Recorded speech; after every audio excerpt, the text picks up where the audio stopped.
Friends, welcome to Geetha சமையல். வாங்க மதிய சாப்பாடு பார்க்கலாம். கீதா சமையல் சார்பாக எல்லாருக்குமே மகளிர் தின வாழ்த்துக்கள். சுட சுட சாதம், எண்ணெய் கத்திரிக்காய் குழம்பு வச்சுருக்கேன். நல்லெண்ணெயில் தாளித்து வச்சது, பூண்டு சின்ன வெங்காயம்லாம் நிறைய சேர்த்துருக்கேன். சூப்பராக இருக்கும். இது கொஞ்சமாக ஊற்றி சாப்பிட்டாலும் செம்ம டேஸ்ட்டாக இருக்கும்.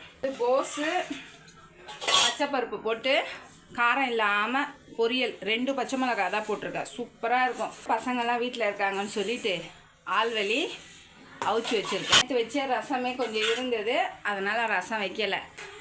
அப்பளம் பொரிச்சு வச்சுருக்கேன். அதுக்கப்புறம் கொஞ்சமாக தயிர் போட்டு வச்சுருக்கேன். அரைக்கீரை தண்டோட பொரியல் பண்ணி வச்சுருக்கேன். இருக்கும். வெயிலுக்கு கொஞ்சம் கீரை சாப்பிட்டா நல்லாயிருக்கும். அதனால் எப்பயுமே வாரத்தில் 3 நாள் ஆச்சு கீரை கடையலோ பொரியலோ எடுத்துக்கோங்க வெயிலுக்கு. பசங்கள்லாம் வீட்டில் இருக்காங்கல்ல, கேரட் ஜூஸ் போட்டு வச்சுருக்கேன்.